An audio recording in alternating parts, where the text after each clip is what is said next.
It was in June of 1972 that my mom and dad told me they were taking a couple of our thoroughbred racehorses to Durango, Colorado, where my father owned land, and where we typically boarded some of the animals during the summer. This trip was nothing unusual, as it occurred rather frequently. The only difference this time was that my mother was going with my dad instead of me. I guess Dad figured that at 13, I was old enough and responsible enough to do the morning and evening chores, which consisted of feeding and watering the remaining horses, which numbered about 8. A few cows, 6 pigs, and a coop full of chickens. There were also always a few wounds that needed to be smeared with ointment. These chores were not exactly rocket science, but it did take a while, so I was glad when Lyle offered to come and help me with each evening. He got a kick out of it, as he enjoyed that kind of thing. I, however, leaned more towards the arts, performing magic, singing, playing the piano, and even doing ventriloquism. In fact, I did it professionally by the time I was 12. I had no intention of staying at the house alone while my parents were gone to Colorado. I was very much afraid of the dark, and especially of being alone. It would be years until I discovered why. I was going to spend the weekend with 2 of my best friends, Lyle and Mark Harper. Lyle was a year older than I was, and Mark was a year younger, so I fit right into the middle of the 2. They lived just 3 houses to the west of my house. I can't really call it a house that I lived in. It was one of 4 duplexes that my dad owned. 2 of them were built back in the early 1920s, and the other 2 were newer, as they were built by my dad a couple of years after we moved there in the late 1960s. The 2 old units, A and B, and the 2 new units, C and D, were split down the middle by our long asphalt driveway. The only other building on the property was a very old and very large white stucco garage/shop, which was located behind the units at the end of the driveway. Beyond that old shop was where the corrals and pastures were. With my parents in Colorado, I was in charge of keeping all the animals fed. Darkness was just around the corner, so I took Lyle and we headed to my place. As we entered my driveway, we started walking between the old units and the new units toward the big garage. What made this shop unique were the giant rolling stainless steel doors, one on the left and one on the right, that met in the middle. It created an almost mirror effect, but not quite shiny enough to be an actual mirror. I happened to be looking at the door, noticing how the street light created just enough glow to make our stretched shadows lightly appear on the big metal doors. I commented to Lyle that I wished I was that tall in real life, and that is when it happened. With both of us looking at our very light shadows bouncing to the rhythm of our steps, another shadow, only very dark, no, black. So black that it looked like a thick, inky, one-dimensional entity, ran clumsily across the shiny door from left to right. It was wearing what looked like a wide-brimmed fedora hat. It had a troll-like appearance, all hunched over as though it didn't want to be seen. It scurried quickly in total darkness until it reached the right side of the doors, after which it completely disappeared. We both stopped, frozen in our tracks, trying to comprehend what we had just witnessed. Before either of us could say anything, the thick, dark shadow man trotted back the other direction, once again disappearing as it reached the other side of the doors. Both of our minds instantly realized that nothing solid had run between us and the doors, and that the only way a shadow could be that dark was, well, there was just no way a regular shadow could be that dark. Without uttering a word, we both turned in sync, as though the movement was choreographed, and took off running back onto 8th Avenue. Neither of us stopped until we arrived back at the safety of Lyle's house. Once inside, we ran to his father, Lloyd, who was watching the news on television, and told him that we needed him. We related our experience, and he said that he was sure that there was a logical explanation. I knew, though, that there was not. He walked back to my house with us, and we began to experiment, attempting to recreate a shadow that was as dark as what we had just seen 10 minutes before. It just wasn't possible. Mr. Harper agreed to stay with us while I did my chores in the now dark back pasture area. It would be years later that I would learn about shadow figures and how they operate. Since then, I have been blessed, or cursed, with several paranormal experiences, from full-body apparitions to simply feeling the presence of spirits. I'm not sure why me, but I am grateful.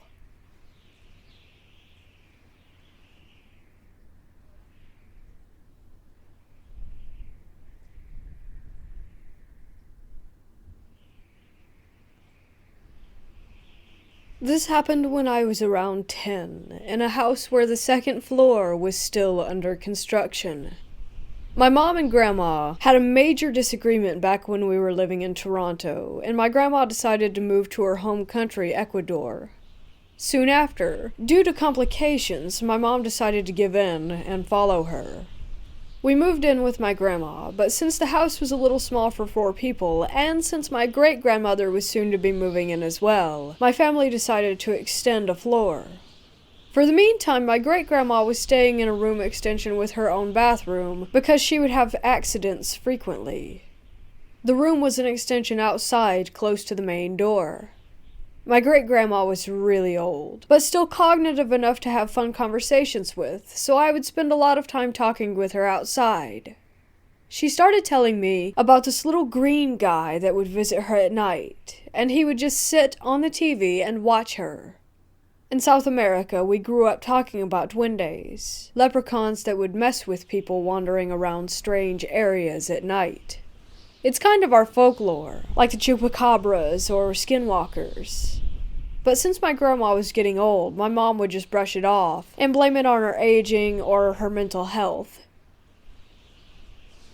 One night my family went to a dinner party, but since I had a best friend over, I had insisted on staying home. It was getting really late, but we were waiting for one of our favorite shows to air on Cartoon Network. My family is very religious and hated these quote-unquote demonic cartoons, so we tried to watch quietly.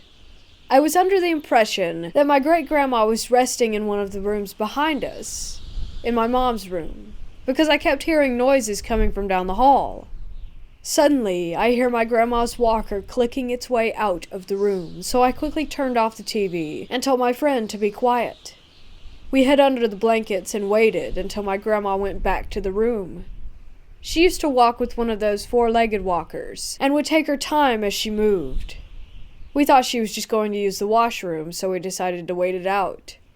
Her walking seemed very quiet, though, which was odd, but I didn't think much of it. She went to the washroom, but didn't open up the toilet lid. There was no noise, no peeing or anything, and the weirdest part? No word or call to see if we were sleeping or still up. We just heard the walking go straight back to the room quietly. Then suddenly I remembered that the dinner my family went to was meant to celebrate her. She wasn't home, and we were supposed to be alone. As soon as I realized that, we heard small footsteps sprinting from one room to the other, and then a glass breaking. We were petrified. We didn't know what was behind us, if it was someone that broke in or an animal, but we were too afraid to look. We stayed under the sheets until my family came back home. Fortunately, they arrived only moments after. As soon as my stepdad came in, we told him what happened. He brought my dog upstairs where the second floor was being built, as he was thinking that it would have been an animal that came in since the staircase was only being covered by a plastic sheet. My mom goes into my grandma's room and finds a glass jug on the floor with a broken handle. The jug was supposed to be in my room. Something had to have carried the jug and dropped it in there. My dog was also barking throughout the night, which was pretty common, but when he came in the house, he seemed really anxious to sprint upstairs, as if he knew something was there. My best friend and I have been through a couple of weird things back home, but nothing as vivid as this. Again, it could have been an animal, but that doesn't explain the metal walker noise that we heard. It could have been an intruder, but we would have definitely seen someone come through the plastic covering the stairwell. It could have been the little green guy my great-grandma talked about. A lot of times little shadows would rush through my peripherals, but I always thought it was just my imagination. She passed away only a couple months after this. But weird, small footsteps and random dog chases never stopped. The footsteps I would hear didn't sound like small critters, since animals tend to bolt from place to place. The steps I remember hearing as a kid seemed much more meticulous and slow, and always late at night.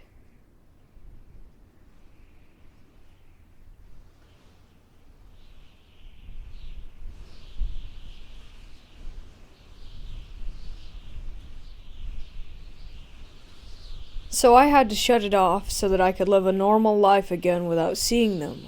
But my cousin, who has no abilities, has seen them in the house. At first, when he moved in, he didn't know that it was haunted. I didn't want to tell him that the house was haunted because I thought, well, maybe it's not. And if I told him, he would believe it was, and that would influence him in some way. If it was haunted, I was going to let him find out on his own, or if it didn't bother him, then I would let it be. As the weeks passed and things moved in front of our eyes, he started to hear his family members' voices calling his name from time to time in the middle of the night. It was the same experience that I had had. He would have a nightmare sometimes of something trying to come inside of the room, yet it was stuck on the other side of the door, unable to get in. It was beckoning him to let it inside, to open the door. It's odd because I actually have a video of it doing that, and it's heard in the video faintly. When I lived alone, it would occur very frequently, but instead of in dreams, it was literally in real life and happening on camera.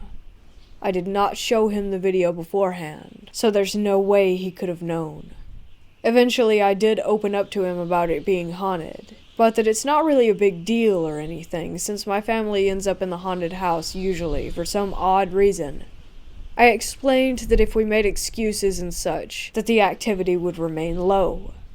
For instance, if something slides across the floor in front of us, we just pass it off as something else, no matter how stupid that excuse or rationalization is, and we say it out loud, shrug it off, and move on. Sometimes if it happens again after that, we just make another excuse, and then it stops.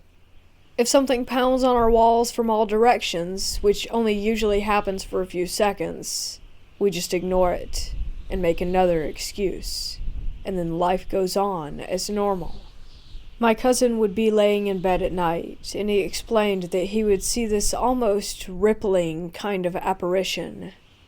I thought it must be an eyesight issue, so I asked him to show me where it was. Weirdly enough, it was the same wall that I had had a nightmare about months ago involving things trying to climb out of a black tar-like door with nearly 100 arms covered in the tar-like goo. So yeah, it was weird, and he didn't have that experience again. Anyway, in the room one day when I was living there on my own, I had seen a woman, pretty much the generic, typical ghost. Most of them don't seem to look like that in real life, but in movies they do.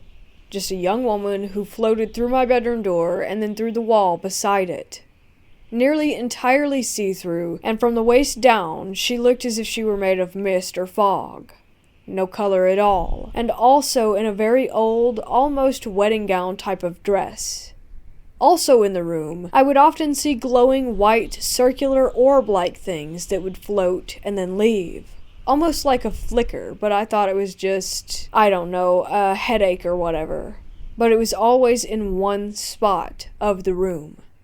Well, my cousin saw it too, again in the exact same spot that I would usually see it in. And then I told him that it happens sometimes. He's gotten used to the house, and most of the activity stopped happening after I shut it off.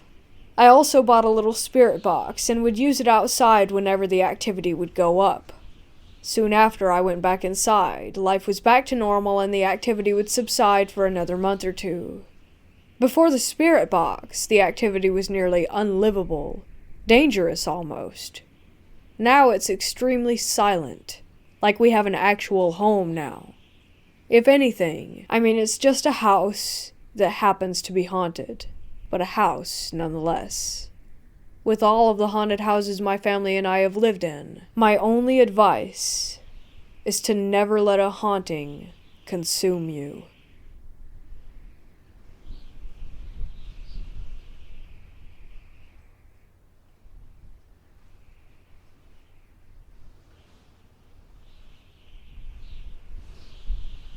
It's 12:44 a.m., and 10 minutes ago, I saw a ghost.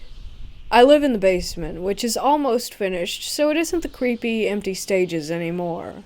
It's really comfortable and homey. Today, though, my parents are putting up a new wall separating my room from the laundry room, so that's the change.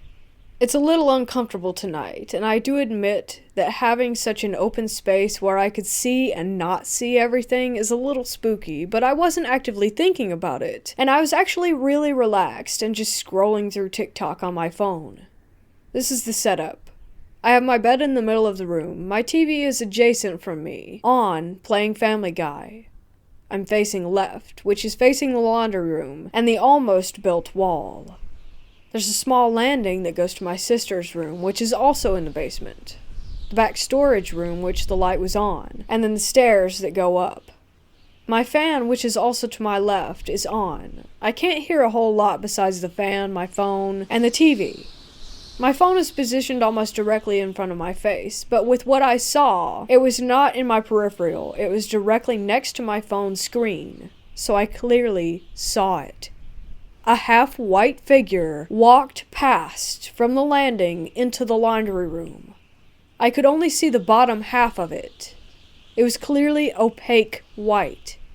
I thought it was my dog at first, so I sat up and called her name a few times, but she didn't come. Then I thought maybe it was my parents and they just couldn't hear me, but I didn't see the laundry room light turn on, or the washing machine or anything turn on. So I turned on my flashlight and called my dog's name again, thinking that she might be getting into something. When she still didn't come to me, I got up with my flashlight still on and turned the bedroom light on. Then I checked everything out to see if it was my dog, and if she was just being silly, or maybe even if it was a cat. Nothing was there, so I got freaked out and went to my sister's room, which her light was on, and the storage room light was on. My sister wasn't in her room, she was in the garage. So I told her what had happened, and she thinks my mind is probably just playing tricks on me since there's changes going on downstairs, and it's a little scary down there right now. Which, I admit, it is, but I was really comfortable, and about to go to sleep. I have been in those instances where I freak myself out, like watching a scary movie or something, and I convince myself that I heard or saw something, but of course nothing happened, and I sleep fine. But tonight it was different. I just know it. As soon as I figured out that it wasn't my dog or my parents or any cats, I began to feel nauseous and my heart started pounding. Now, this isn't the first time a paranormal experience has happened in this house. It's just the first time in a while. Recently, my grandmother passed away upstairs in what's now my parents' bedroom. My grandfather also passed away in this house in the hallway going to the garage. Every paranormal experience we've had, we know that it was one of my grandparents, since it was never malvoyant and we never felt nervous or scared. I'm not saying this spirit I saw was malvoyant. I do believe that it was my grandma, but it still did freak me out, and I did cry. It's only been a month and a half without her, so it's nice to know she's still around. But it was awful timing, Grandma. I'm now sleeping upstairs until my parents finish the wall. Good spirit or not, it's still nerve-wracking to have a paranormal experience.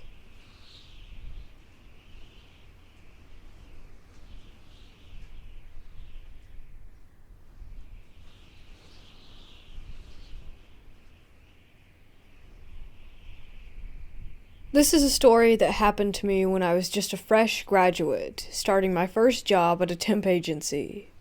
It was 2002, and my job was located in the middle of nowhere and very far from my home.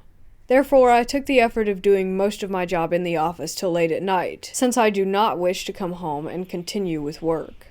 Rather, that would give me some rest for the remainder of the night.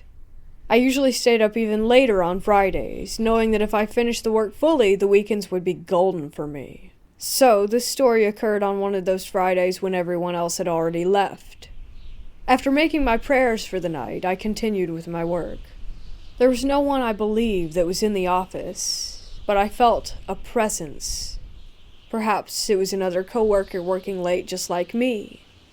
I took that belief to heart. At one point in time, around 11 I believe, I needed to go to the toilet, which was located at the end of a long, dark hallway lighted only by the green exit sign. I found that the toilet was locked, so I looked to the toilet that is on the next level. I took the staircase, which was lighted by a circular wall lamp, and found that the toilet was unlocked. Thankfully, I did my business and returned back to work. The next part of the story comes in a rather weird way. As I made my way back, passing by the locked toilet, I saw the shadow of someone by the office door beaming from the front light that I had left on. My guess is that either the coworker was about to leave or that she was taking coffee for the night since the pantry is near the entrance. When I got there, there was no one by the pantry or the entrance, so again I went back to my desk. I was trying to finish up that last bit of work when I started to peek through the gap between each desk, trying to see the other person who was working late at night, but somehow, no matter what, I was unable to spot him or her. When I got finished up about 15 minutes later, I decided to get myself a drink from the pantry. Then, the lights went off. Just as I took the can of juice from the fridge, I turned to find myself in total darkness. There was a voice calling out to me, trying to reach me, and I tried to find it. The voice was unclear at the beginning, but soon it became what I think the person was saying, "Help me." The sound was the strongest by the window which was facing the main road that was now deserted. I looked about in the darkness, seeing if there was anyone in distress, and as I did so, I felt a hand touching my shoulder. I turned around, and no one was there. At this point already, I knew that I needed to get the hell out, and so I went to my desk and started packing. Then it came. It came from outside, falling with a piercing scream and with a clear face. The face of a bloody woman. I quickly rushed to the window, opened it up, and looked at the ground, but there was no one. I made my way to the ground floor and to the main road, clutching my laptop and backpack as I tried to search for a cab, but it felt like nearly hours, despite it only being minutes before one came by. What kept me at the edge was the fact that I felt like 1,000 boots were marching toward me, shouting in Japanese commands. I kept my eyes on the road, but occasionally I turned back to see my office building. On the last turn, I saw a bunch of uniformed men with rifles, gray faces bayoneting a bloody woman, stepping on her body, throwing what I believe to be her baby in the air and killing it as it landed on the ground. I couldn't take it anymore. I ran from the scene.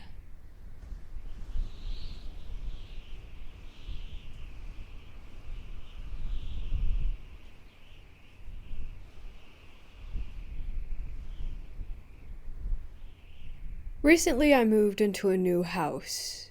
Two close friends, let's call them E and R, moved in along with me.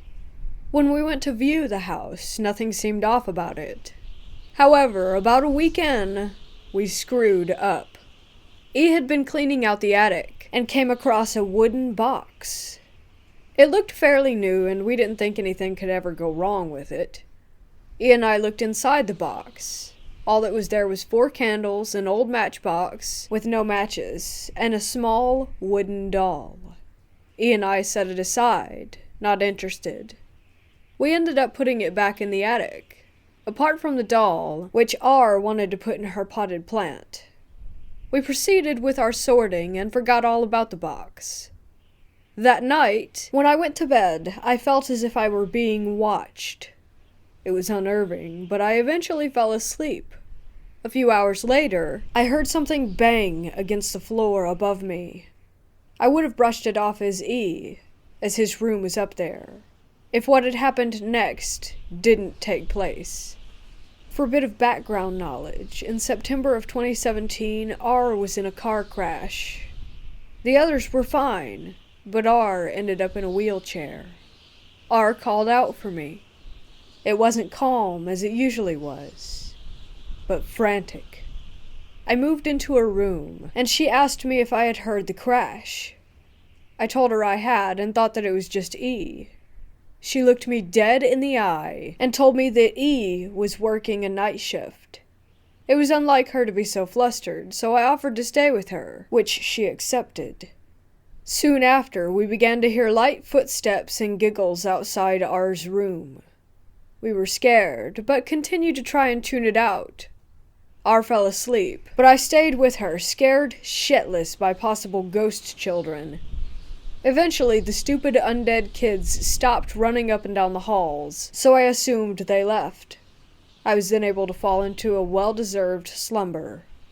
Then, maybe an hour or so later, E got back from work. I know this because he is incapable of entering anywhere quietly.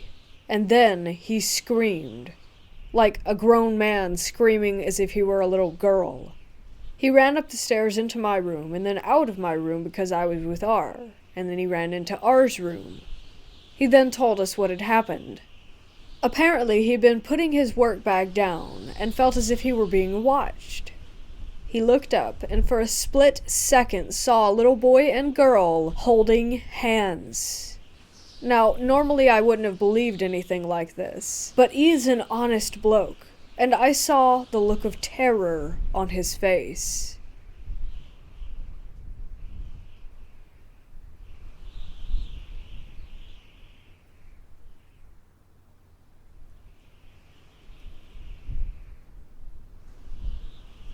So I've been sitting on this story for 3 years, telling some close friends who respond with astonished looks and advise on mental health and think I'm completely insane. It's 11:17 in rural New Brunswick, Canada, and I'm getting in my car to head back to Fredericton from my parents' place in the middle of nowhere. I had just finished up a small gig at a local fair, having had 1 or 2 beers at the show. I'm just pulling out of my parents' driveway onto a dim country road going back to the city when I turn on my high beams to see a tall, lanky, completely black figure standing in the ditch on the right side of the road. I mean, this thing must have been 8 or 9 feet tall. It absorbed all light and had limbs no bigger around than a baguette. As soon as I saw it, it started to run up the ditch and across the road in a very fast, very strange, gliding kind of way. I slammed on the brakes and watched this thing run across the road and into a field on the other side of the road towards some woods.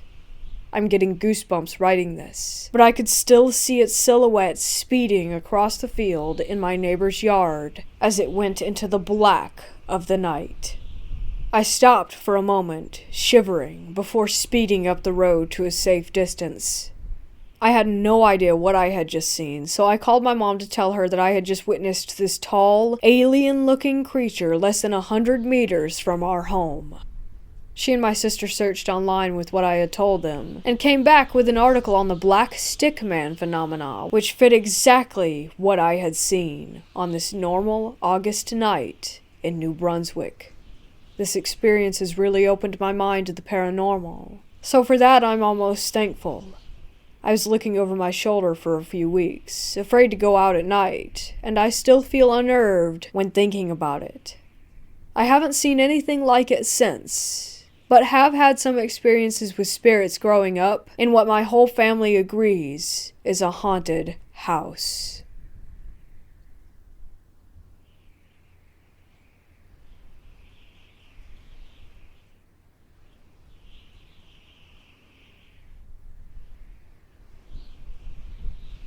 This past weekend, my boyfriend came over, and we were hanging out downstairs.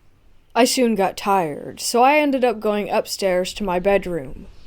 I immediately felt a presence following me as I walked up the stairs. It felt as if it were following behind me, and there was something breathing on my neck, the feeling when you know that something is there. Me being scared, I refused to look back. I just plop into bed and face the wall, hoping that nothing happens.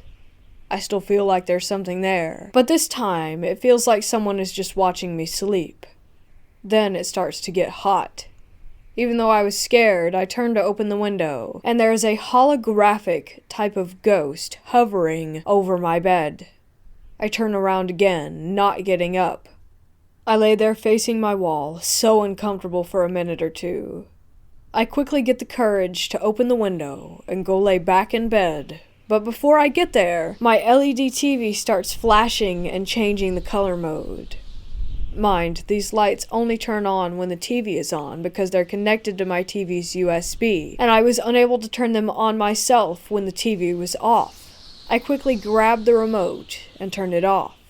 Then, all of a sudden, the empty Starbucks cup sitting on my nightstand table falls off in a weird way, as in it looks as if it were being pushed. I turned on my bedroom light, grabbed my phone, and yeeted out of there. I was so terrified.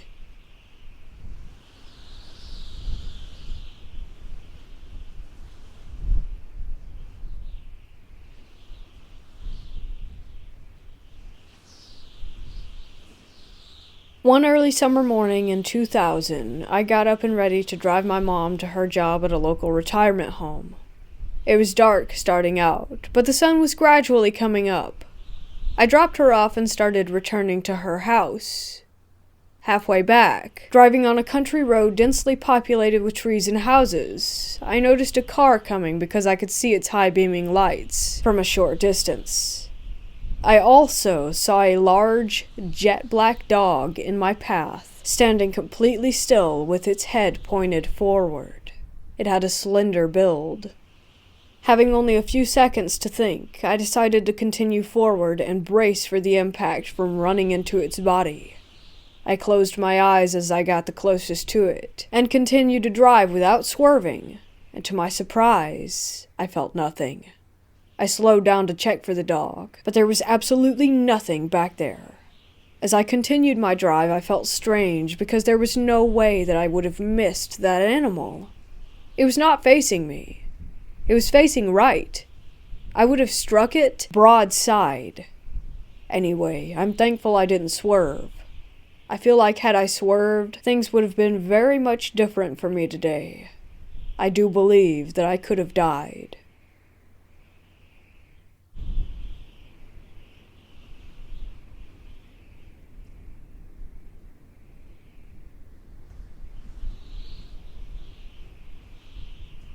For years, I've dealt with the disappearing object phenomenon, but lately, items have started appearing or reappearing as well.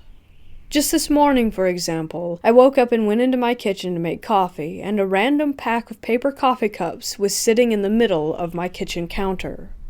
No one else lives here or has access to my house, and I always set an alarm at night, so I would hear it if someone had tried to get in.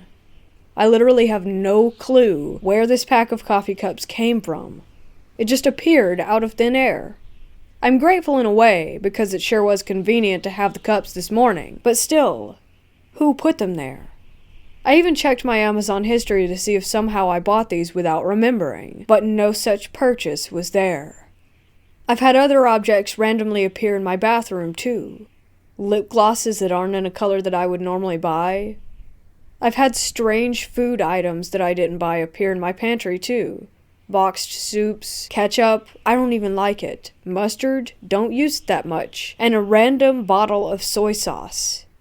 I don't even know what to think about this.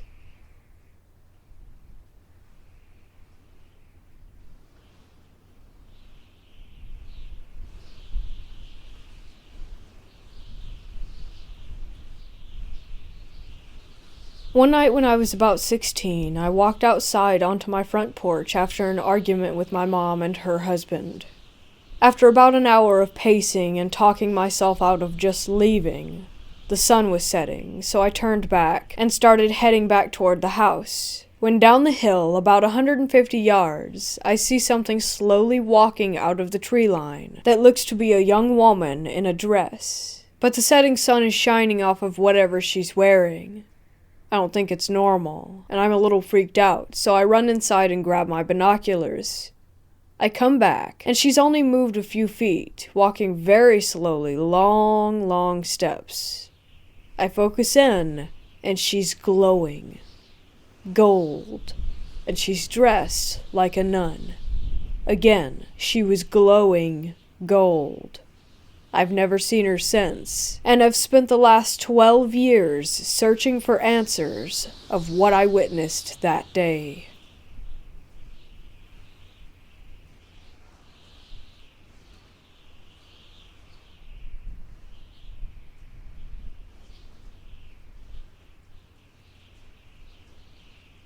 This happened to me a few months ago. I woke up in the middle of the night. I was on my back, and there was a man standing at the foot of my bed, staring at me. He was wearing black. He looked very calm. I think he was floating because he was high up in the air. I have always been freaked out about ghosts, but for some reason I did not panic, and I just stared back at him for a few seconds. After he seemed to realize that I was awake, he was surprised and appeared nervous. He then turned away as if he was leaving and disappeared. I never had any experiences with sleep paralysis, so I don't think that this was the reason that this happened. Also, my dog was sleeping next to me, and she did not wake up. Even after he left, I was not afraid. I truly do not understand why.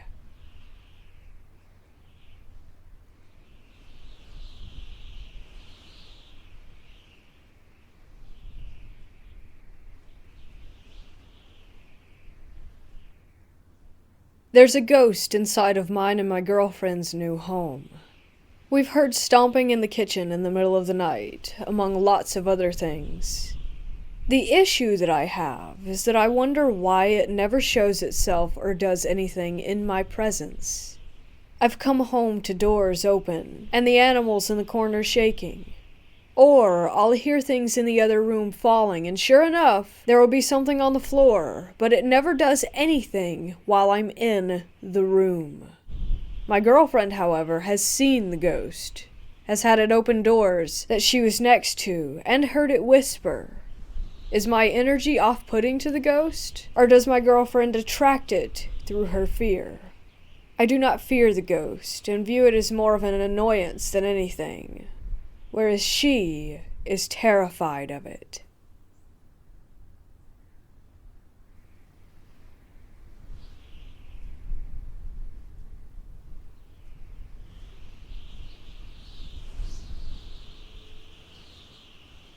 So I always struggled with sleep paralysis, but one time, maybe 3 years ago, I woke up from my sleep, but I wasn't able to move at all. I saw a very slim, abnormally tall, black figure in the corner of my room. I looked at him. He was looking at me, his face down. When I looked at him, he just calmly walked away from my room, and I woke up. To this day, I still think about it. And I found out thousands of people all around the world see the exact same thing. I can't believe it's all psychological. How can everyone see the same thing? From China to Ireland, USA to Turkey? It doesn't make sense. I think that we all may have witnessed something otherworldly.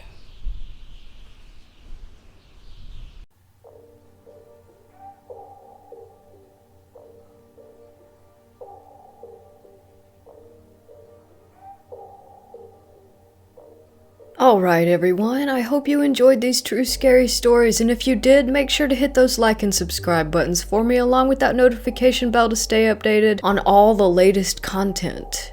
To have your own horror story featured, feel free to submit it to me via the email included below in the description.